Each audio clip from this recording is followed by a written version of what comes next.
ओम शांति 3/7/24 महावाक्य।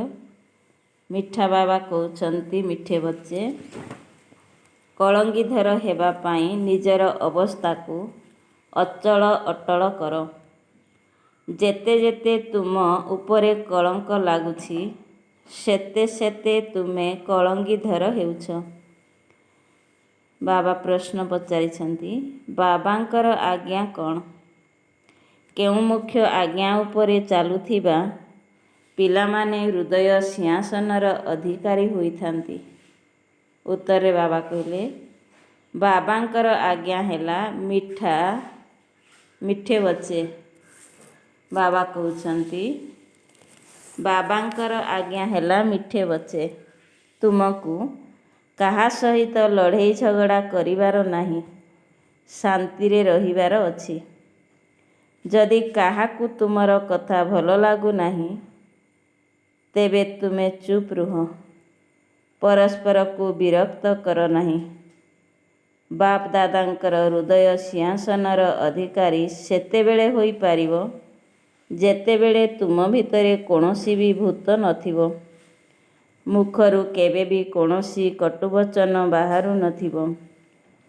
मिठा कथा कहिबा तुम जीवनर धारणा होई जाऊ। ओम शांति। भगवान बाच आत्म अभिमानी हुओ।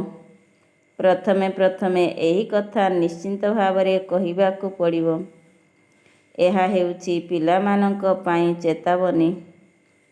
बाबा कहउछंती, मु जेतेबेले बच्चे बच्चे बोली संबोधन करुछि तेबे आत्मा को ही देखुछि।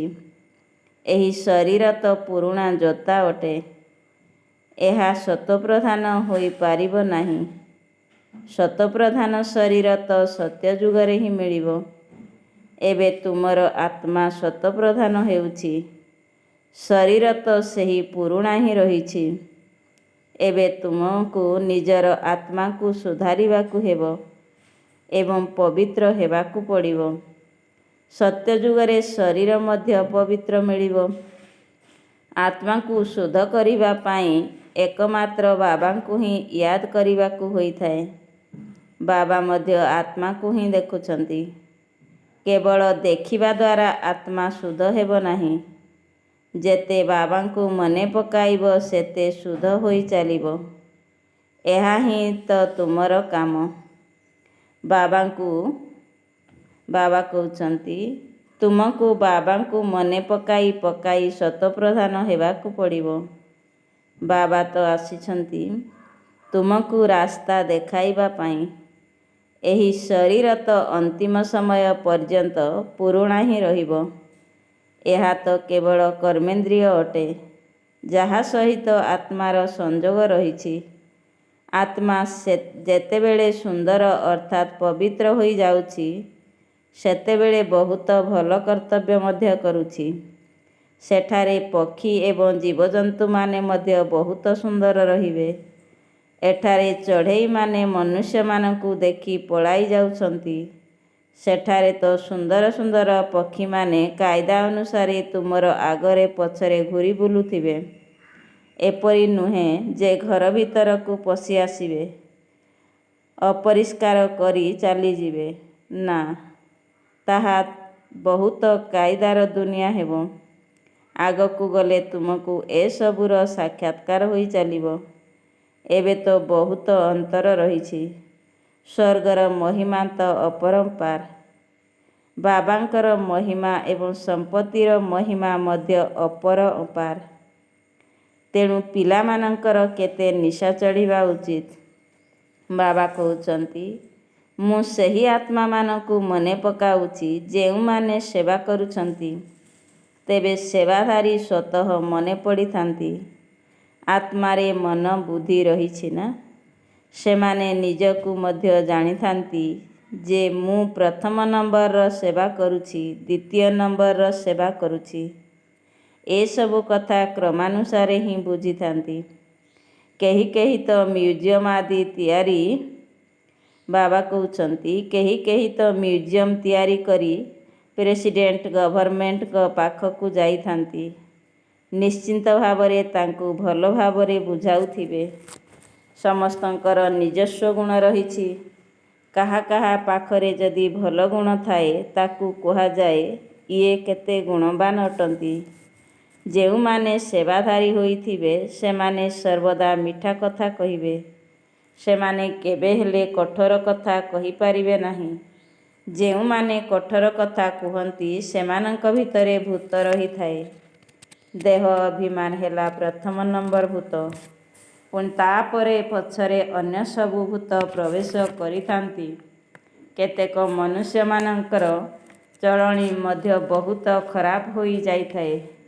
ବାବା କହୁଛନ୍ତି ଏ ବିଚାରାମାନଙ୍କର କିଛି ଦୋଷ ନାହିଁ। ତୁମକୁ ଏପରି ପରିଶ୍ରମ କରିବାକୁ ହେବ ଯେପରି କଳ୍ପ ପୂର୍ବରୁ କରିଥିଲ। ତୁମେ ନିଜକୁ ଆତ୍ମା ଭାବି ବାବାଙ୍କୁ ମନେ ପକାଅ। ପୁଣି ଧୀରେ ଧୀରେ ସାରା ବିଶ୍ୱର ରାଜତ୍ୱ ତୁମ ହାତକୁ ଆସିଯିବ। ଏହିଭଳି ଡ୍ରାମାର ଚକ୍ର ଘୂରି ଚାଲିଛି। ସମୟ ମଧ୍ୟ ଠିକ୍ ବତାଉଛନ୍ତି ଏବେ ଆଉ ବହୁତ କମ୍ ସମୟ ବାକି ରହିଛି। ଇଂରେଜମାନେ ଯେତେବେଳେ ସ୍ୱାଧୀନତା ଦେଇଥାନ୍ତି ସେତେବେଳେ ଦୁଇ ଭାଗରେ କରି ଦେଇଥାନ୍ତି ଯାହାଦ୍ୱାରା ପରସ୍ପର ମଧ୍ୟରେ ଲଢ଼େଇ କରୁଥିବେ। ନଚେତ୍ ସେମାନଙ୍କର ଗୋଳାବାରୁଦ କିଏ କିଣିବ? ଏହା ତ ସେମାନଙ୍କର ବ୍ୟବସାୟ ନା। ଡ୍ରାମା ଅନୁସାରେ ଏହା ମଧ୍ୟ ତାଙ୍କର ଚାଲାକି ଅଟେ। ଏଠାରେ ମଧ୍ୟ ଟୁକୁଡ଼ା ଟୁକୁଡ଼ା କରିଦେଇଛନ୍ତି। ସେମାନେ ପୁଣି କହୁଛନ୍ତି ଏହି ଖଣ୍ଡ ଆମକୁ ମିଳୁ। ସମ୍ପୂର୍ଣ୍ଣ ଭାବରେ ଭାଗ କରାଯାଇ ନାହିଁ। ଏପଟେ ପାଣି ଅଧିକ ଯାଉଛି, କ୍ଷେତ ଭଲ ହେଉଛି, ଏପଟେ ପାଣି କମ୍ ଆସୁଛି। ଏହିଭଳି ପରସ୍ପର ମଧ୍ୟରେ ଲଢ଼େଇ କରୁଛନ୍ତି। ପୁଣି ଗୃହଯୁଦ୍ଧ ହୋଇଯାଉଛି। ଝଗଡ଼ା ତ ବହୁତ ହେଉଛି। ତୁମେ ଯେବେଠାରୁ ବାବାଙ୍କର ସନ୍ତାନ ହୋଇଛ ସେବେଠାରୁ ତୁମେ ମଧ୍ୟ ଗାଳି ଖାଉଛ। ବାବା ବୁଝାଇଥିଲେ ଏବେ ତୁମେ କଳଙ୍ଗୀଧର ହେଉଛ। ଯେପରି ବାବା ଗାଳି ଖାଉଛନ୍ତି ସେହିପରି ତୁମେ ମଧ୍ୟ ଗାଳି ଖାଉଛ।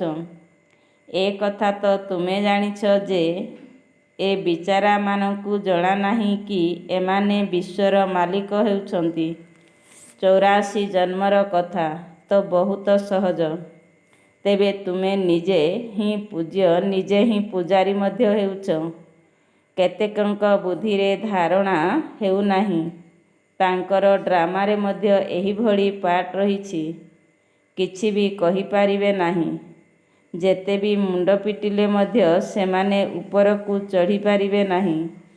ପୁରୁଷାର୍ଥ କରାଯାଉଛି କିନ୍ତୁ ସେମାନଙ୍କର ଭାଗ୍ୟରେ ହିଁ ନାହିଁ। ରାଜଧାନୀ ସ୍ଥାପନ ହେଉଛି ତେଣୁ ସେଠାରେ ସବୁ ପ୍ରକାରର ଆବଶ୍ୟକତା ରହିଛି। ଏଭଳି ଭାବି ଶାନ୍ତ ରହିବା ଉଚିତ। କାହା ସହିତ ବି ଝଗଡ଼ା କରିବା ଉଚିତ ନୁହେଁ। ସ୍ନେହର ସହିତ ବୁଝାଇବାକୁ ପଡ଼ିଥାଏ କି ଏପରି କର ନାହିଁ। ଏ କଥା ଆତ୍ମା ଶୁଣିଥାଏ। ଏହାଦ୍ୱାରା ଆହୁରି ପଦ କମ୍ ହୋଇଯିବ। କାହା କାହାକୁ ଭଲ କଥା ବୁଝାଇଲେ ମଧ୍ୟ ଅଶାନ୍ତ ହୋଇଯାଇଥାନ୍ତି। ତେଣୁ ତାଙ୍କୁ ଛାଡ଼ିଦେବା ଉଚିତ। ନିଜେ ଯଦି ଏପରି ହୋଇଥିବେ ତେବେ ଅନ୍ୟମାନଙ୍କୁ ମଧ୍ୟ ହଇରାଣ କରିବେ। ଏହିଭଳି ଅନ୍ତିମ ସମୟ ପର୍ଯ୍ୟନ୍ତ ହିଁ ରହିବ। ମାୟା ମଧ୍ୟ ଦିନକୁ ଦିନ ବହୁତ ଶକ୍ତିଶାଳୀ ହୋଇଯାଉଛି। ମହାରଥୀମାନଙ୍କ ସହିତ ମାୟା ମଧ୍ୟ ମହାରଥୀ ହୋଇ ଲଢ଼ିଥାଏ। ମାୟାର ତୋଫାନ ଆସିଲେ ବାବାଙ୍କୁ ମନେ ପକାଇବାର ଅଭ୍ୟାସ ହୋଇଯାଏ। ଯେପରି ଏକଦମ ଅଚଳ ଅଟଳ ହୋଇ ରହିଥାନ୍ତି। ଜାଣିଥାନ୍ତି ଯେ ମାୟା ଆମକୁ ହଇରାଣ କରିବ କିନ୍ତୁ ଏଥିରେ ଡରିବାର ନାହିଁ। ଯିଏ କଳଙ୍ଗୀଧର ହେବ ତା ଉପରେ କଳଙ୍କି ଲାଗିବ। ତେଣୁ ଏଥିରେ ନାରାଜ ହେବା ଉଚିତ ନୁହେଁ। ଖବରକାଗଜର ସମ୍ବାଦଦାତାମାନେ ବିରୋଧ କରି କିଛି ବି ଲେଖିଥାନ୍ତି କାହିଁକି ନା ଏଠାରେ ପବିତ୍ରତାର କଥା ରହିଛି। ଅବଳାମାନଙ୍କ ଉପରେ ଅତ୍ୟାଚାର ହେବ। ସେଥିପାଇଁ ଅକାସୁର ବକାସୁରଙ୍କର ନାମ ମଧ୍ୟ ରହିଛି। ସ୍ତ୍ରୀମାନଙ୍କର ନାମ ମଧ୍ୟ ପୂତନା ଶୂର୍ପଣଖା ରଖାଯାଇଛି। ପିଲାମାନେ ପ୍ରଥମେ ପ୍ରଥମେ ବାବାଙ୍କର ହିଁ ମହିମା ଶୁଣାଉଛନ୍ତି। ବେହଦର ବାବା କହୁଛନ୍ତି, ତୁମେ ସବୁ ଆତ୍ମା। ଏହି ଜ୍ଞାନ ଏକମାତ୍ର ବାବାଙ୍କ ବିନା ଆଉ କେହି ଦେଇପାରିବେ ନାହିଁ। ବାବା ଆମକୁ ରଚୟିତା ଏବଂ ରଚନାର ଜ୍ଞାନ ଦେଉଛନ୍ତି। ଏହା ହିଁ ହେଉଛି ପାଠପଢ଼ା, ଯାହାଦ୍ୱାରା ତୁମେ ସ୍ୱଦର୍ଶନ ଚକ୍ରଧାରୀ ହୋଇ ରାଜାମାନଙ୍କର ରାଜା ହେଉଛ। ଏହିସବୁ ଅଳଙ୍କାର ମଧ୍ୟ ତୁମର ଅଟେ, କିନ୍ତୁ ତୁମେ ବ୍ରାହ୍ମଣମାନେ ପୁରୁଷାର୍ଥୀ ହୋଇଥିବାରୁ ଏହି ଅଳଙ୍କାର ସବୁ ବିଷ୍ଣୁଙ୍କୁ ଦିଆଯାଇଛି। ଆତ୍ମା କ'ଣ, ପରମାତ୍ମା କ'ଣ, ଏହିସବୁ କଥା କେହି ବି କହିପାରିବେ ନାହିଁ। ଆତ୍ମା କେଉଁଠାରୁ ଆସିଛି, କିପରି ଶରୀରଠାରୁ ବାହାରି ଯାଉଛି, କେବେ ବି ବାବା କହୁଛନ୍ତି ଆତ୍ମା କେଉଁଠାରୁ ଆସିଛି, କିପରି ଶରୀରଠାରୁ ବାହାରି ଯାଉଛି। କେବେ କେବେ କହୁଛନ୍ତି ଆଖି ବାଟେ ବାହାରିଗଲା, କେବେ କହୁଛନ୍ତି ଭ୍ରୁକୁଟିରୁ ବାହାରିଗଲା, କେବେ କହୁଛନ୍ତି ମଥାରୁ ବାହାରିଗଲା। ଏ କଥା ତ କେହି ଜାଣିପାରିବେ ନାହିଁ। ଏବେ ତୁମେ ଜାଣୁଛ, ଆତ୍ମା ଏହିଭଳି ଶରୀର ଛାଡ଼ିବ। ବସି ବସି ବାବାଙ୍କ ସ୍ମୃତିରେ ଦେହର ତ୍ୟାଗ କରିଦେବ। ବାବାଙ୍କ ପାଖକୁ ତ ଆତ୍ମାକୁ ଖୁସିରେ ଖୁସିରେ ଯିବାକୁ ହେବ। ଏହି ପୁରୁଣା ଶରୀରକୁ ଖୁସିରେ ଖୁସିରେ ଛାଡ଼ିବାକୁ ହେବ। ଯେପରି ସର୍ପର ଉଦାହରଣ ମଧ୍ୟ ରହିଛି। ଜୀବଜନ୍ତୁଙ୍କ ପାଖରେ ଯେଉଁ ବୁଦ୍ଧି ରହିଛି, ତାହା ମନୁଷ୍ୟମାନଙ୍କ ପାଖରେ ନାହିଁ। ସନ୍ନ୍ୟାସୀମାନେ ତ କେବଳ ଦୃଷ୍ଟାନ୍ତ ଦେଉଛନ୍ତି। ବାବା କହୁଛନ୍ତି ତୁମକୁ ଏହିପରି ହେବାକୁ ପଡ଼ିବ। ଯେପରି ଭ୍ରମରୀ କୀଟକୁ ପରିବର୍ତ୍ତନ କରିଦେଇଥାଏ, ସେହିପରି ତୁମକୁ ମଧ୍ୟ ମନୁଷ୍ୟ ରୂପୀ କୀଟକୁ ପରିବର୍ତ୍ତନ କରିବାକୁ ହେବ। କେବଳ ଦୃଷ୍ଟାନ୍ତ ନୁହେଁ, ବାସ୍ତବିକ ରୂପେ କରିବାକୁ ହେବ। ଏବେ ତୁମ ସନ୍ତାନମାନଙ୍କୁ ଘରକୁ ଯିବାକୁ ହେବ। ତୁମେ ବାବାଙ୍କଠାରୁ ସମ୍ପତ୍ତି ନେଉଛ, ତେଣୁ ତୁମର ଆନ୍ତରିକ ଖୁସି ରହିବା ଦରକାର। ସେମାନେ ତ ଏହି ଅବିନାଶୀ ସମ୍ପତ୍ତିକୁ ଜାଣି ହିଁ ନାହାନ୍ତି। ଶାନ୍ତି ତ ସମସ୍ତଙ୍କୁ ମିଳିଥାଏ। ସମସ୍ତେ ଶାନ୍ତିଧାମକୁ ଯାଇଥାନ୍ତି। ବାବାଙ୍କ ବ୍ୟତୀତ କେହି ବି ସମସ୍ତଙ୍କର ସଦ୍ଗତି କରିପାରିବେ ନାହିଁ। ଏ କଥା ମଧ୍ୟ ବୁଝାଇବାକୁ ହେବ। ତୁମର ନିବୃତ୍ତି ମାର୍ଗ ଅଟେ। ତୁମେ ତ ବ୍ରହ୍ମରେ ଲୀନ ହେବାର ପୁରୁଷାର୍ଥ କରୁଛ। ବାବା ତ ପ୍ରବୃତ୍ତି ମାର୍ଗର ସ୍ଥାପନା କରୁଛନ୍ତି। ତୁମେ ସତ୍ୟଯୁଗରେ ଆସିପାରିବ ନାହିଁ। ତୁମେ ଏହି ଜ୍ଞାନ କାହାକୁ ବୁଝାଇ ପାରିବ ନାହିଁ। ଏହା ବହୁତ ଗୁହ୍ୟ କଥା। ପ୍ରଥମେ ତ ସମସ୍ତଙ୍କୁ ଅଲଫ ବେ ଅର୍ଥାତ୍ ବାବା ଏବଂ ରାଜତ୍ୱର ପାଠ ହିଁ ପଢ଼ାଇବାକୁ ପଡ଼ିବ। କୁହ, ତୁମର ଦୁଇ ଜଣ ପିତା ଅଛନ୍ତି, ବିନାଶୀ ପିତା ଏବଂ ଅବିନାଶୀ ପିତା। ତୁମେ ବିନାଶୀ ପିତାଙ୍କ ନିକଟରେ ବିକାର ଦ୍ୱାରା ଜନ୍ମ ନେଉଛ। ଏଠାରେ ତୁମକୁ କେତେ ଅସରନ୍ତି ଦୁଃଖ ମିଳୁଛି। ସତ୍ୟଯୁଗରେ ତ ଅସରନ୍ତି ସୁଖ ରହିଛି। ସେଠାରେ ଜନ୍ମ ମଧ୍ୟ ଲହୁଣୀ ସଦୃଶ ହୋଇଥାଏ। କୌଣସି ପ୍ରକାରର ଦୁଃଖର କଥା ରହିବ ନାହିଁ। ବାବା କହୁଛନ୍ତି, କାହିଁକି ନା ତା'ର ନାମ ହିଁ ହେଉଛି ସ୍ୱର୍ଗ। ଆମକୁ ବେହଦ ବାବାଙ୍କଠାରୁ ବେହଦ ବାଦଶାହୀର ସମ୍ପତ୍ତି ମିଳୁଛି। ପ୍ରଥମେ ସୁଖ, ପରେ ଦୁଃଖ ଭୋଗ କରୁଛୁ। ପ୍ରଥମେ ଦୁଃଖ ପୁଣି ସୁଖ କହିବା ଭୁଲ। ପ୍ରଥମେ ତ ନୂଆ ଦୁନିଆ ସ୍ଥାପନ ହେଉଛି। ପୁରୁଣା ଦୁନିଆ ସ୍ଥାପନ ହେଉନାହିଁ। ପୁରୁଣା ଘର କ'ଣ କେହି କେବେ ତିଆରି କରିଥାନ୍ତି କି? ନୂଆ ଦୁନିଆରେ ବାତ ରାବଣ ରହିବ ନାହିଁ। ଏ କଥା ମଧ୍ୟ ବାବା ବୁଝାଉଛନ୍ତି। ତେଣୁ ତୁମମାନଙ୍କ ବୁଦ୍ଧିରେ ମଧ୍ୟ ଯୁକ୍ତି ରହିବା ଦରକାର। ବେହଦର ବାବା ଆମକୁ ବେହଦର ସୁଖ ଦେଉଛନ୍ତି। କିପରି ଦେଉଛନ୍ତି, ଆସିଲେ ଆମେ ବୁଝାଇବୁ। ଅନ୍ୟମାନଙ୍କୁ ବୁଝାଇବା ପାଇଁ ମଧ୍ୟ ଯୁକ୍ତି ଦରକାର। ଦୁଃଖଧାମର ଦୁଃଖଗୁଡ଼ିକର ମଧ୍ୟ ତୁମେ ତାଙ୍କୁ ସାକ୍ଷାତକାର କରାଅ। କେତେ ଅସରନ୍ତି ଅପରମ୍ପାର ଦୁଃଖ ରହିଛି। ଏହାର ନାମ ହିଁ ହେଉଛି ଦୁଃଖଧାମ। ଏହାକୁ କେହି ସୁଖଧାମ କହିପାରିବେ ନାହିଁ। ସୁଖଧାମରେ ଶ୍ରୀକୃଷ୍ଣ ରହିଥାନ୍ତି। କୃଷ୍ଣଙ୍କର ମନ୍ଦିରକୁ ମଧ୍ୟ ସୁଖଧାମ କହିଥାନ୍ତି। ଶ୍ରୀକୃଷ୍ଣ ସୁଖଧାମରେ ମାଲିକ ଥିଲେ। ବାବା କହୁଛନ୍ତି ଶ୍ରୀକୃଷ୍ଣ ସୁଖଧାମର ମାଲିକ ଥିଲେ, ଯାହାଙ୍କର ପୂଜା ଏବେ ମନ୍ଦିରରେ ହେଉଛି। ଏବେ ବାବା ଲକ୍ଷ୍ମୀ ନାରାୟଣଙ୍କର ମନ୍ଦିରକୁ ଗଲେ କହିବେ, ଓହୋ, ମୁଁ ତ ଏହିଭଳି ହେଉଛି, ତେଣୁ ଏହାଙ୍କର ପୂଜା କରିବି ନାହିଁ। ଯଦି ପ୍ରଥମ ନମ୍ବରର ହେଉଛି, ପୁଣି ଦ୍ୱିତୀୟ ତୃତୀୟଙ୍କର କାହିଁକି ପୂଜା କରିବି? ମୁଁ ତ ସୂର୍ଯ୍ୟବଂଶୀ ହେଉଛି। ମନୁଷ୍ୟମାନେ ଏହି କଥା ଜାଣିନାହାନ୍ତି। ସେମାନେ ତ ସମସ୍ତଙ୍କୁ ଭଗବାନ କହି ଦେଉଛନ୍ତି। କେତେ ଅଜ୍ଞାନତା ରୂପୀ ଅନ୍ଧକାର ରହିଛି। ତୁମେ କେତେ କେତେ ଭଲ ଭାବରେ ବୁଝାଉଛ। ଏଥିପାଇଁ ସମୟ ଲାଗୁଛି, ଯାହାକି କଳ୍ପ ପୂର୍ବରୁ ମଧ୍ୟ ଲାଗିଥିଲା। ତୁମେ ଜଲ୍ଦି କିଛି ବି କରିପାରିବ ନାହିଁ। ବର୍ତ୍ତମାନ ଏହା ତୁମର ହୀରାତୁଲ୍ୟ ଜନ୍ମ। ଦେବତାମାନଙ୍କର ଜନ୍ମକୁ ମଧ୍ୟ ହୀରାତୁଲ୍ୟ କୁହାଯାଇ ପାରିବ ନାହିଁ। ସେମାନେ କ'ଣ ଈଶ୍ୱରୀୟ ପରିବାରର ନୁହନ୍ତି? ଏହା ହେଉଛି ତୁମର ଈଶ୍ୱରୀୟ ପରିବାର। ତାହା ହେଲା ଦୈବୀ ପରିବାର। କେତେ ନୂଆ କଥା ରହିଛି। ଗୀତାରେ ମଧ୍ୟ ଏସବୁ କଥା ରହିଛି, କିନ୍ତୁ ଅଟାରେ ଲୁଣର ମାତ୍ରା ପରି। କୃଷ୍ଣଙ୍କର ନାମ ଲେଖି କେତେ ଭୁଲ କରି ଦେଇଛନ୍ତି। ତେବେ କୁହ, ତୁମେ ଦେବତାମାନଙ୍କୁ ତ ଦେବତା କହୁଛ, ପୁଣି କୃଷ୍ଣଙ୍କୁ ଭଗବାନ କାହିଁକି କହୁଛ? ବିଷ୍ଣୁ କିଏ, ଏ କଥା ମଧ୍ୟ ତୁମେ ଜାଣିଛ। ମନୁଷ୍ୟମାନେ ତ କିଛି ବି ଜାଣିନାହାନ୍ତି, କେବଳ ପୂଜା କରି ଚାଲିଛନ୍ତି। ଦେବୀ ଦେବତାମାନେ ହେଲେ ସବୁଠାରୁ ପ୍ରାଚୀନ, ଯେଉଁମାନେ କି ସ୍ୱର୍ଗରେ ଥିଲେ। ସତ୍ତ୍ୱ, ରଜ, ତମ ଅବସ୍ଥାରେ ସମସ୍ତଙ୍କର ହେବ। ବର୍ତ୍ତମାନ ସମୟରେ ସମସ୍ତେ ତମ ପ୍ରଧାନ। ବାବା ପିଲାମାନଙ୍କୁ ବହୁତ ପଏଣ୍ଟସ୍ ଦେଇ ବୁଝାଉଛନ୍ତି। ବ୍ୟାଜ୍ ଉପରେ ମଧ୍ୟ ତୁମେ ଭଲ ଭାବରେ ବୁଝାଇ ପାରିବ। ତୁମକୁ ଏବେ ବାବା ଏବଂ ଶିକ୍ଷାଦାତା ଶିକ୍ଷକଙ୍କୁ ମନେ ପକାଇବାକୁ ପଡ଼ିବ। କିନ୍ତୁ ମାୟା ସହିତ ମଧ୍ୟ କେତେ ପ୍ରକାରର ଯୁଦ୍ଧ ଚାଲିଛି। ବହୁତ ଭଲ ଭଲ ପଏଣ୍ଟସ୍ ଏବେ ବାହାରିବାରେ ଲାଗିଛି।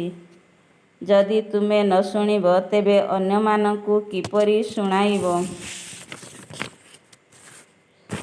ପ୍ରାତଃ ବଡ଼ ବଡ଼ ମହାରଥୀମାନେ ବାହାରକୁ ଗଲେ ମୁରଲୀ ମିସ୍ କରିଥାନ୍ତି।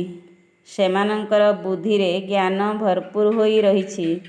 ବାବା କହୁଛନ୍ତି, ମୁଁ ତୁମକୁ କେତେ ଗୁହ୍ୟ ଗୁହ୍ୟ କଥା ଶୁଣାଉଛି, ଯାହାକି ତୁମକୁ ଶୁଣିକରି ଧାରଣ କରିବାକୁ ହେବ।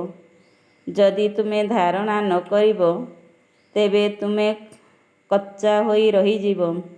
ବହୁତ ସନ୍ତାନମାନେ ମଧ୍ୟ ବିଚାର ସାଗର ମନ୍ଥନ କରି ଭଲ ଭଲ ପଏଣ୍ଟସ୍ ଶୁଣାଇଥାନ୍ତି। ବାବା ଦେଖୁଛନ୍ତି, ଶୁଣୁଛନ୍ତି, ଯେପରି ଯେପରି ଅବସ୍ଥା ସେହିପରି ପଏଣ୍ଟସ୍ ସବୁ ବାହାର କରିପାରୁଛନ୍ତି। ଯେଉଁ କଥା ଇଏ କେବେ ଶୁଣାଇ ନାହାନ୍ତି, ତାହା ସେବାଧାରୀ ପିଲାମାନେ ବାହାର କରିଥାନ୍ତି।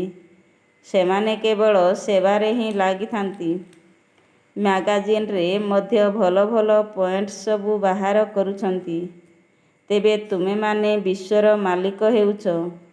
ବାବା ତୁମକୁ କେତେ ଉଚ୍ଚ କରୁଛନ୍ତି। ଗୀତରେ ମଧ୍ୟ ରହିଛି ନା, ସାରା ବିଶ୍ୱର ଡୋର ତୁମ ହାତରେ ରହିବ। ତାହା ତୁମଠାରୁ କେହି ବି ଛଡ଼ାଇ ନେଇପାରିବେ ନାହିଁ। ଏହି ଲକ୍ଷ୍ମୀନାରାୟଣ ବିଶ୍ୱର ମାଲିକ ଥିଲେ ନା? ତେବେ ସେମାନଙ୍କର ଶିକ୍ଷାଦାତା ନିଶ୍ଚିତ ଭାବରେ ବାବା ହିଁ ହୋଇଥିବେ। ଏ କଥା ମଧ୍ୟ ତୁମେ ବୁଝାଇ ପାରିବ।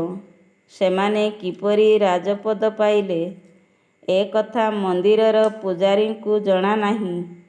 ତୁମକୁ ତ ଅପାର ଖୁସିରେ ରହିବା ଦରକାର। ଏ କଥା ମଧ୍ୟ ତୁମେ ବୁଝାଇ ପାରିବ ଯେ ଈଶ୍ୱର ସର୍ବବ୍ୟାପୀ ନୁହନ୍ତି। ବର୍ତ୍ତମାନ ସମୟରେ ପାଞ୍ଚଭୂତ ହିଁ ସର୍ବବ୍ୟାପୀ ଅଟେ। ପ୍ରତ୍ୟେକଙ୍କ ପାଖରେ ଏହି ବିକାର ରହିଛି। ମାୟାର ପାଞ୍ଚଭୂତ ରହିଛି। ବର୍ତ୍ତମାନ ମାୟା ସର୍ବବ୍ୟାପୀ। ତୁମେ ପୁଣି ଈଶ୍ୱର ସର୍ବବ୍ୟାପୀ ବୋଲି କହିଦେଉଛ। ଏହା ତ ଭୁଲ ନା। ଈଶ୍ୱର କିପରି ସର୍ବବ୍ୟାପୀ ହୋଇପାରିବେ? ସିଏ ତ ସମସ୍ତଙ୍କୁ ଅବିନାଶୀ ସମ୍ପତ୍ତି ଦେଉଛନ୍ତି, କଣ୍ଟାକୁ ଫୁଲ କରୁଛନ୍ତି। ବୁଝାଇବାର ଅଭ୍ୟାସ ମଧ୍ୟ ପିଲାମାନଙ୍କୁ କରିବା ଦରକାର। ଆଚ୍ଛା, ମିଠା ମିଠା ଶିକିଲଧେ ସନ୍ତାନମାନଙ୍କ ପ୍ରତି ମାତାପିତା ବାପଦାଦାଙ୍କର ମଧୁର ସ୍ନେହସମ୍ପନ୍ନ ଶୁଭେଚ୍ଛା ଏବଂ ସୁପ୍ରଭାତ। ଆତ୍ମିକ ପିତାଙ୍କର ଆତ୍ମିକ ସନ୍ତାନମାନଙ୍କୁ ନମସ୍ତେ। हम रूहानी बच्चों की रूहानी बाप दादा को याद प्यार और गुड मॉर्निंग। नमस्ते नमस्ते नमस्ते।